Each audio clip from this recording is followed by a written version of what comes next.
दोस्तों वो कहते हैं ना, जिसका लक्ष्य मजबूत हो और उसको अपना लक्ष्य दिखाई दे तो वो पाताल में जाकर भी लक्ष्य को प्राप्त कर लेता है।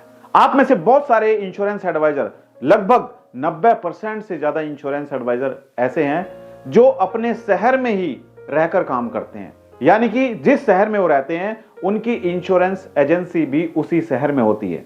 लेकिन क्या आप जानते हैं, इस दुनिया में एक ऐसे इंश्योरेंस एडवाइजर से मैं मिला जो अपने घर से 135 किलोमीटर दूर अपनी ब्रांच में जाकर पॉलिसी करता है और वो हर साल एमडीआरटी करता है। क्या आपने कभी सोचा ऐसा भी हो सकता है? जी हां दोस्तों, मैं मिला एक इंश्योरेंस एडवाइजर से जो मुजफ्फरनगर में रहता है। मुजफ्फरनगर से वो डेली अप डाउन करता है और उसकी ब्रांच दिल्ली में है, यानी कि मुजफ्फरनगर से दिल्ली वो रोज जाता है और रोज वहां से आता है और वहां पर जाकर वो इतनी मेहनत करता है, यानी कि उसको जाने में 3 घंटे लगते हैं और आने में 3 घंटे लगते हैं। 6 घंटे का वक्त उसका सिर्फ सफर में निकल जाता है, लेकिन फिर भी वो हिम्मत नहीं हारता है। उसके सपने बड़े हैं। वो क्या सोचता है, दिल्ली में वो क्यों है? जब मैंने उससे बात की, मैंने पूछा कि भाई आप अपनी एजेंसी को दिल्ली से मुजफ्फरनगर में क्यों ट्रांसफर नहीं करा लेते हो? तो उसका पता क्या जवाब था? उसका जवाब था कि सर मैं ट्रांसफर तो करा सकता हूं और ट्रांसफर हो भी जाएगी, लेकिन सर जो क्लाइंट बेस मुझे दिल्ली एनसीआर में मिल रहा है वो क्लाइंट बेस मुझे मुजफ्फरनगर में नहीं मिलेगा। दिल्ली एनसीआर में कस्टमर 4 लाख 5 लाख का प्रीमियम भी पे कर देता है, लेकिन मुजफ्फरनगर में कोई इतना पैसा पे नहीं करेगा। उसका सपना था पैसे कमाना, उसका सपना था अपने परिवार के लिए पैसा कमाना, अपने बच्चों के भविष्य को सुरक्षित करना। अगर वो चाहता तो वो भी आराम की जिंदगी जी सकता था, लेकिन उसने ऐसा नहीं सोचा। उसने सोचा कि मुझे मेहनत करनी है और मेहनत मुझे यहां पर भी करनी है और वहां पर भी करनी है, लेकिन वहां पर मुझे क्लाइंट बेस ज्यादा मिलेगा, इसलिए मैं अपनी एजेंसी को वहीं पर रखता हूं। जरा सोचिए, ये है मुजफ्फरनगर और ये है दिल्ली। मुजफ्फरनगर,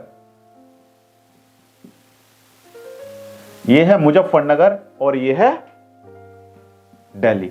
जरा सोचिए, आने में 3 घंटे लगते हैं, घर से निकलता है और ट्रेन पकड़ता है और ट्रेन के द्वारा जाता है दिल्ली, राइट? यानी कि सुबह 7 बजे घर से निकलेगा। 7 बजे क्या, वो तो डिपेंड करता है ट्रेन के टाइम के ऊपर। अगर 6 बजे घर से निकलता है तो वो पहुंचता है 9 बजे दिल्ली पहुंचता है, 9 AM पर दिल्ली पहुंचता है, राइट? और इधर से 3 घंटे आने में लगते हैं वापस मुजफ्फरनगर। यानी कि अगर दिल्ली से ट्रेन किस टाइम चलेगी, 6 बजे चलती है, यानी कि रात को 10 बजे तक वो घर पर पहुंचता है। 3 घंटे का मिनिमम टाइम बता रहा हूं। अब ये इंश्योरेंस एडवाइजर क्या अपनी एजेंसी को, यानी कि ये रहता कहां है, इसका रेजिडेंस कहां है? मुजफ्फरनगर में। रेजिडेंस इसका मुजफ्फरनगर में है और इसकी ब्रांच कहां पर है? इसकी ब्रांच है दिल्ली में। कितना हैरान करने वाला इंश्योरेंस एडवाइजर आपने देखा है? ये वो इंश्योरेंस एडवाइजर है जिसके सामने सिर्फ लक्ष्य दिखाई दे रहा है। उसके सामने लक्ष्य है, क्योंकि मैंने इससे पर्सनली बात की। जब मैंने इससे बात की, मैंने पूछा कि भाई आप अपनी एजेंसी को यहां पर ट्रांसफर करा लीजिए, तो इसका जवाब था कि सर मैं एजेंसी को ट्रांसफर तो करा लेता हूं, लेकिन बहुत सारे कस्टमर ऐसे होते हैं जो ब्रांच में आकर ही पैसा जमा करते हैं। बहुत सारे कस्टमर ऐसे होते हैं जो कैश अमाउंट जमा करते हैं, वो ब्रांच में डायरेक्टली आते हैं। अगर मैं दिल्ली के कस्टमर को मुजफ्फरनगर की ब्रांच में बुलाऊंगा तो वो नहीं आएगा, वो किसी और एडवाइजर को बुलाकर उससे पॉलिसी ले लेगा। इसलिए मैंने अपनी ब्रांच को मुजफ्फरनगर की बजाय दिल्ली में रखा है, क्योंकि अगर मेरा कस्टमर ब्रांच में आता भी है तो मैं उसको वहां पर मिलूंगा, क्योंकि मैं रोज ब्रांच में जाता हूं। अब जरा सोचिए दोस्तों, ये इंश्योरेंस एडवाइजर भी है और ऐसे इंश्योरेंस एडवाइजर भी है जिनकी ब्रांच भी उन्हीं के शहर में और वो रहते भी वहीं पर हैं, लेकिन फिर भी ऑफिस में नहीं जाते हैं, लेकिन फिर भी ब्रांच में नहीं जाते हैं, लेकिन फिर भी अपने शहर के लोगों से नहीं मिल पाते हैं। क्यों? ऐसा क्यों होता है? ऐसा क्यों होता है? अगर आप देखो, आपके पास कितनी अच्छी अपॉर्चुनिटी आपको मिली है, इंश्योरेंस, राइट? आप कहां पे काम कर रहे हैं? इंश्योरेंस सेक्टर में, इंश्योरेंस एडवाइजर हैं, इंश्योरेंस का एक बिजनेस है। अगर आप इसको बिजनेस के तौर पे लेके चलेंगे तो इससे बढ़िया अपॉर्चुनिटी आपको नहीं मिलेगी। किसमें? Zero investment. कितना इन्वेस्टमेंट किया आपने? जीरो। एक पैसा भी आपने इंश्योरेंस के बिजनेस में नहीं लगाया है। सिर्फ आपने आईआरडी का एग्जाम दिया है और आईआरडी का एग्जाम देकर आपको एजेंसी मिल चुकी है। अगर यही इंश्योरेंस के बिजनेस के लिए आईआरडी रख देता कि आपको सिक्योरिटी डिपॉजिट करानी है 10 लाख, 10 लाख रुपए सिक्योरिटी डिपॉजिट कराने के बाद ही इंश्योरेंस की एजेंसी मिलेगी। जरा सोचिए, 10 लाख रुपए खर्च करके इंश्योरेंस की एजेंसी मिलेगी, तो क्या आप यहां पे काम ना करते? क्या आप इसको अपना बिजनेस ना समझते?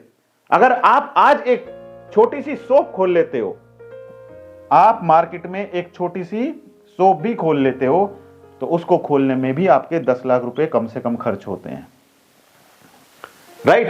अब आप दुकान रोज खोलेंगे तो यहां पे आपका एक टाइम टेबल होगा कि आपको सुबह 8 बजे दुकान पे जाना है या 10 बजे दुकान पे जाना है, आपको अपनी शॉप पर जाना है, राइट? और रात को 10 बजे आपको अपनी शॉप को वाइंड अप करना है, राइट?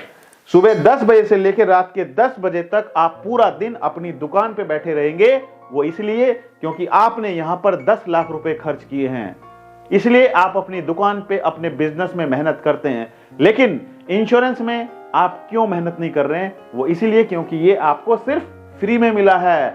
ये बिजनेस, ये अपॉर्चुनिटी आपको फ्री में मिली है। अगर इस जीरो की जगह में 10 लाख लिख देता हूं और 10 लाख रुपए खर्च करके आप इंश्योरेंस की एजेंसी लेते हैं, तो क्या आप अपना टाइम टेबल नहीं बनाएंगे?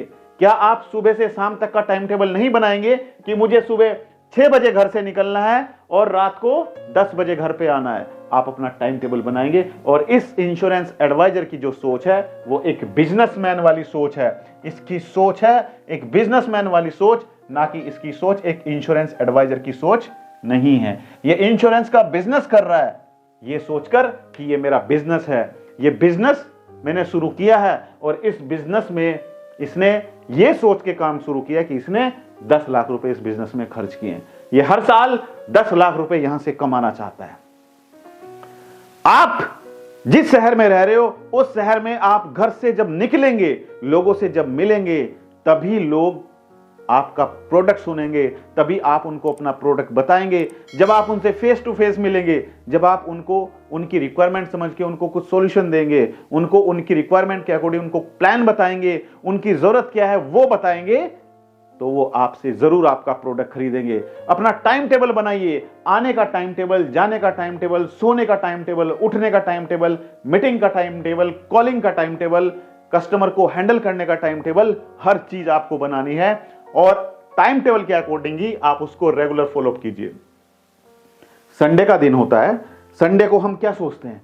अरे आज संडे है, आज हम रिलैक्स करेंगे, आज हम रिलैक्स करेंगे, किसी से नहीं मिलेंगे, संडे पूरा दिन सोना ही सोना है।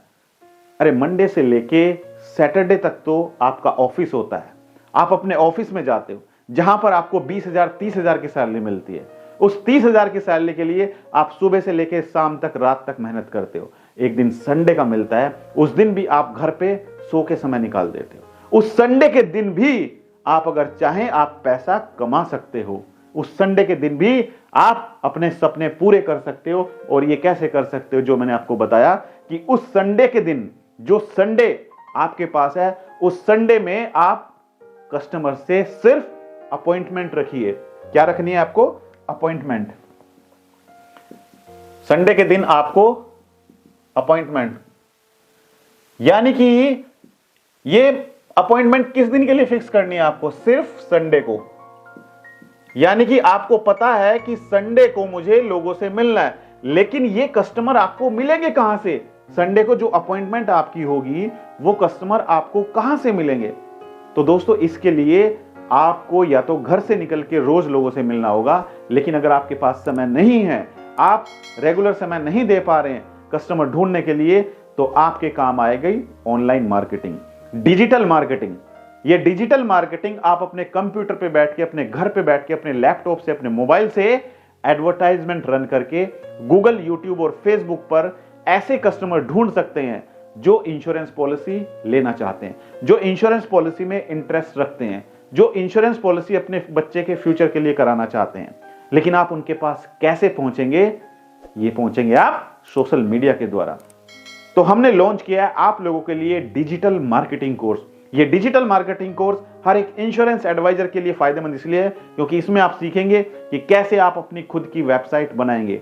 कोई भी बिजनेस रन करने के लिए आपके पास वेबसाइट का होना जरूरी है। दूसरा, जब आपका वेबसाइट बन जाएगा तो हम आपको सिखाएंगे प्रमोशन, यानी कि गूगल, यूट्यूब और फेसबुक पर आप अपने आप को, अपनी वेबसाइट को कैसे प्रमोट कर सकते हैं और कैसे यहां से आप लीड जनरेट कर सकते हैं। जब आपके पास लीड्स आएंगी, कस्टमर्स आएंगे, तो आप अपने घर में अपनी वाइफ को, अपने कलीग को, अपने फ्रेंड्स को, अपनी बहन को, अपने भाई को, अपने माता को, किसी को भी कॉलिंग के लिए लगा सकते हैं कि मेरी जो लीड्स आएंगी उन पर आपको बात करनी है और आपको संडे की अपॉइंटमेंट फिक्स करनी है। राइट? अगर आपको रोज 5 लीड भी मिल रही हैं, 5 कस्टमर्स आपके पास आ रहे हैं, आपके पास 5 इंक्वायरी आ रही हैं, उन 5 लोगों से आपके घर वाले बात करेंगे, आपकी वाइफ बात करेगी और उससे अपॉइंटमेंट फिक्स करेंगी संडे की। तो संडे को इतना बिजी रखिए कि आप कम से कम 5 से 6 लोगों से आप मिलें।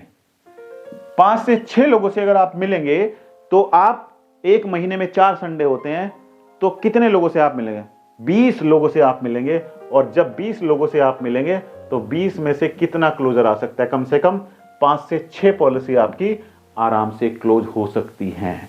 और अगर मिनिमम टिकट साइज 30,000 भी लेके चले तो 30,000 के अकॉर्डिंग अगर 5 पॉलिसी क्लोज होती है तो 1.5 लाख का बिजनेस आपका आराम से आ सकता है। और 1.5 लाख का बिजनेस का मतलब पता है कितना अर्निंग होगी आपकी? सोच लीजिए, खुद ही कैलकुलेट कर लीजिए और मुझे कमेंट करके जरूर बताइए कि अगर 1.5 लाख का बिजनेस आप करते हो तो 1.5 लाख के बिजनेस के ऊपर कितनी अर्निंग एक इंश्योरेंस एडवाइजर की होगी।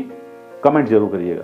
तो दोस्तों, ये उद्देश्य था वीडियो बनाने का कि आप अगर मेहनत करेंगे तो आप अपने टाइम को यूटिलाइज कीजिए। राइट? जिस तरीके से ये इंश्योरेंस एडवाइजर अपने समय को यूटिलाइज कर रहा है, तो आप भी समय को यूटिलाइज कीजिए और कोशिश कीजिए कि आप भी मेहनत करके कस्टमर ढूंढें। और जो दर्शक हमारी वीडियो फेसबुक पेज पर देख रहे हैं तो फेसबुक पेज को लाइक कीजिए, फॉलो कीजिए और शेयर जरूर कीजिएगा। और जो दर्शक हमारे वीडियो हमारे यूट्यूब चैनल पर देख रहे हैं, हमारे चैनल को सब्सक्राइब जरूर कीजिएगा। और भूलिएगा नहीं, हर एक संडे रात ठीक 9 बजे मैं आप लोगों के लिए यूट्यूब और फेसबुक पर लाइव आता हूं, जहां पर आप सभी दर्शक अपने सवाल मुझसे पूछ सकते हैं। तो आज की इस वीडियो में इतना ही। Thank you so much. All the best.